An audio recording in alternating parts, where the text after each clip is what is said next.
After years away from his homeland, Jacob returned to Canaan and pitched his camp near a city called Shechem, ruled by a man named Hamor. That land, fertile and well-positioned along the region's trade routes, seemed like the perfect place to settle for the long term. Dinah, the only daughter of Jacob explicitly named in the entire Bible, went out one day simply to meet the women living in that land. That simple act, going out just to socialize with other women, would set off a chain of events nobody could have possibly foreseen. Shechem, the ruler's son, saw her, seized her, and violated her, with none of her own family anywhere near enough to stop what happened. None of her family was anywhere near enough to protect her in that moment, and the whole city seemed to look the other way entirely. Afterward, the text adds an uncomfortable detail. Shechem became infatuated with her and spoke tenderly to her, as though affection could undo the harm already done. The text describes that shift with uncomfortable honesty, never softening the contradiction between the violent act and the tender words that followed it. He begged his father Hamor to secure Dinah as his wife, regardless of whatever price it would take to make that happen. Whatever price Hamor eventually had to pay clearly mattered less to Shechem than simply making this marriage happen as quickly as possible. Jacob learned what had happened while his sons were out in the fields tending livestock, and he chose to stay silent until they returned home. Word spread quietly among the shepherds and servants of the camp, though nobody dared discuss it openly in front of Jacob himself. When Dinah's brothers came back and heard the news, they were overcome with rage, because this was considered an unforgivable disgrace to the entire family. That rage wasn't simple wounded pride. In that culture, an attack like this threatened the honor and social standing of the entire extended family. Hamor came in person to negotiate with Jacob and his sons, proposing something far larger than a simple apology for what his son had done. He offered a complete alliance between both peoples, intermarriage, free trading rights, and permission to settle anywhere across the land. That proposal, generous on the surface, actually aimed to merge two very different communities completely under one shared territory. Shechem himself offered to pay any bride price demanded of him, however enormous, as long as he could marry Dinah legitimately. Shechem's willingness to offer any price at all reveals just how determined he was to resolve this through marriage rather than consequence. Jacob's sons answered, but the text itself makes clear they spoke with deceit, disguising a plan for revenge as a religious condition. They set a single condition for accepting the alliance. Every male in the city had to be circumcised, just as they themselves were. They framed this demand as the only way the two peoples could truly become one, sharing land, trade, and family ties permanently. That condition sounded reasonable on the surface, almost like a respectful religious gesture toward the customs of Jacob's family. Hamor and Shechem agreed without a moment's hesitation, eager to close the deal as quickly as possible. They returned to the city gate and presented the proposal to every man who gathered there to make decisions for the community. That single condition, presented calmly at the city gate, carried far more weight than anyone standing there could have possibly imagined. They argued the alliance would bring direct economic benefit, since Jacob's livestock and wealth would eventually belong to the city as well. Nobody on the city's council paused to ask why a foreign family would demand something so unusual for what was supposed to be a simple marriage alliance. Convinced by the promise of shared prosperity, every man in the city agreed to the condition and was circumcised that very day. The shared promise of prosperity proved convincing enough that nobody stopped to question the true intentions hiding behind the proposal. The third day arrived, the moment when pain and weakness from circumcision reached their absolute peak in a grown man. Simeon and Levi, Dinah's full brothers by both mother and father, armed themselves while the entire city remained crippled by pain. They walked in without anyone suspecting a thing, since the alliance appeared already sealed and no guard was fit enough to respond. They killed every male in the city, including Hamor and Shechem, without anyone able to mount any real resistance. Neither Hamor nor Shechem had any real chance to react or defend themselves, given how quickly the attack unfolded around them. They took Dinah out of Shechem's house and left, abandoning behind them a city completely destroyed within a matter of hours. The rest of Jacob's sons arrived afterward, and, finding the slaughter already finished, plundered everything they could find throughout the city. They seized flocks, herds, donkeys, and every valuable possession left in both the city itself and the surrounding fields. They also took the wealth, the women, and the children of the city as spoils, leaving not a single house untouched. Not a single house was left untouched, and not a single valuable possession remained in its place once the plundering finally ended. Jacob rebuked Simeon and Levi harshly the moment he understood the full scale of what they had done in his name. Jacob seemed more concerned with the immediate diplomatic fallout than with processing what had actually happened to his own daughter. He feared above all the response of the Canaanites and Perizzites living nearby, peoples far more numerous than his own household. He said that if those peoples united against him, his entire family would be wiped out, since they were so few by comparison. Simeon and Levi answered with a single sharp question, showing no trace of remorse for anything they had done that day. There was no further negotiation, no attempt at additional justification. The brothers' answer closed off any chance of reconciliation with their father. "Should he have treated our sister like a prostitute?" they asked, closing the conversation without offering any further explanation. The text never again records Dinah's own words or feelings after this point, almost as if her voice had vanished from the story entirely. That lasting silence around Dinah stands in sharp contrast to the loud words and violent actions of every man who decided her fate for her. It's worth pausing on the deception itself, using circumcision, a sacred sign of covenant with God, as a weapon for a planned ambush. It's also worth noticing the sheer disproportion here, since an entire city's male population paid for a crime committed by only one man. Shechem wasn't only a man's name, it was also the name of the Canaanite city-state ruled by his father Hamor. Simeon and Levi were sons of Leah, Jacob's first wife, which helps explain why their fury burned so differently than that of their half-brothers. That distinction between full brothers and half-brothers helps explain the disproportionate intensity behind their eventual response. Let's jump ahead decades later to Jacob's deathbed, in the closing chapter of the book of Genesis. Jacob gathered his 12 sons to pronounce a blessing over each one, though for some of them it turned into something very different. That final gathering, heavy with symbolism, functioned almost like a summary of each of the 12 sons' character and eventual fate. When it came time for Simeon and Levi, Jacob's words turned dark, carrying the weight of a very old grievance.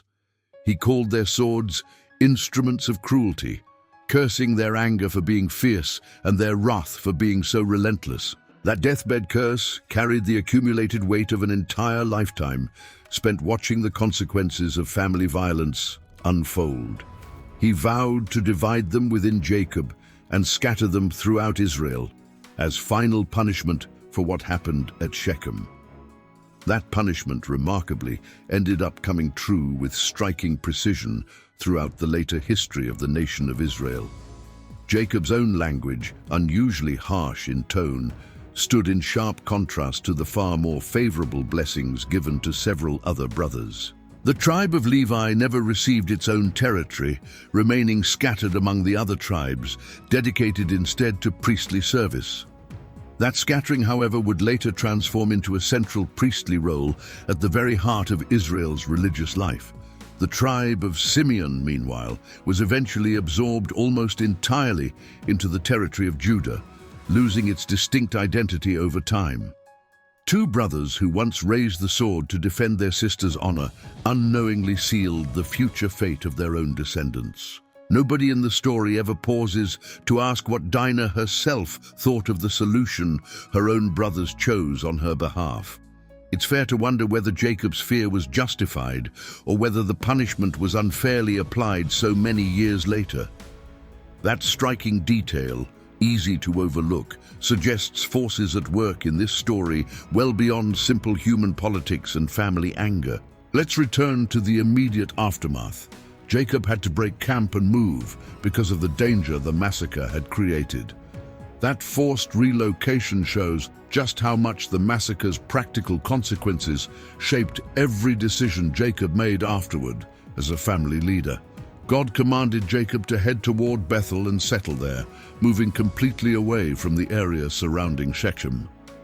One striking detail in the story is that a terror from God fell upon the surrounding cities, so nobody pursued Jacob's family. Remarkably, despite everything that happened, the story itself describes a form of protection that spared the family from immediate retaliation. That divine protection, mentioned almost in passing, raises uncomfortable questions about the relationship between human justice and divine will. Let's return to where it all began. Dinah had simply gone out to meet the women of that land, seeking no conflict at all.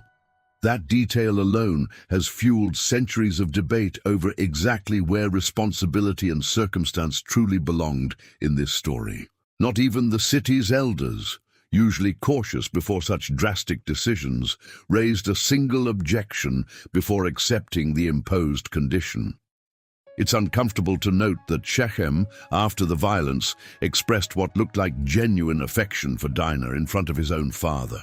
Scholars and commentators still debate today whether that late affection deserves any moral consideration separate from the initial violent act. Even today, scholars and commentators continue debating whether that late affection deserves any moral weight separate from the initial violence. Shechem pushed immediately to secure the marriage, as though speed alone could somehow undo the damage already inflicted. The urgency with which Shechem tried to legitimize what happened adds another uncomfortable layer to the entire episode. The speed with which Shechem tried to socially legitimize what happened adds another uncomfortable layer to the entire episode. In that culture, defiling a woman carried enormous social and economic weight for her entire family's standing. Jacob's sons found it especially outrageous that the proposal was framed as ordinary business, without acknowledging the gravity of what had occurred. Hamor's language about becoming one people effectively meant erasing the distinct identity of Jacob's entire family altogether. The condition of circumcision, a sacred sign of covenant with God, was turned into a carefully calculated trap. The men of the city were likely proud of their coming alliance with such a prosperous family, suspecting nothing at all. The third day after circumcision was, according to the medical customs of that era, the moment of greatest pain and physical incapacity. The city's vulnerability was total. Not a single man was fit to pick up a weapon or organize any kind of defense. That physical vulnerability, well understood by anyone familiar with ancient medical customs, was no accident but a calculated choice. That physical vulnerability, well understood by anyone familiar with ancient medical customs, was no accident but a deliberate calculation. The attack was extremely fast, a single violent sweep through the entire city that met no real resistance anywhere. Hamor and Shechem died in the very place where they had negotiated the agreement that would ultimately destroy their own people. The exact phrase used to rescue Dinah states that the brothers took her out of Shechem's house, a precise detail within the account. The brothers who arrived afterward are described as coming upon the slain, a phrase that underscores the total destruction of the city. It's ironic that a family bound by a covenant of circumcision used that very same rite to carry out an act of revenge. This episode permanently altered the relationship between Jacob's family and the surrounding Canaanite city-states of the region. For centuries, religious commentators have debated whether Simeon and Levi's act was righteous zeal or excessive, unjustified violence. For centuries, religious commentators have debated endlessly whether Simeon and Levi's act reflected righteous zeal or excessive, unjustified violence. These kinds of details, easy to overlook on a quick reading, reveal the moral complexity running through this entire biblical episode. Jacob's silence throughout the entire conflict is striking, since he only spoke once. The killing had already finished completely. The Bible never again mentions whether Dinah eventually married or had children after everything that happened at Shechem. Some scholars calculate, based on the text's genealogy, that Dinah may have been fairly young at the time these events occurred.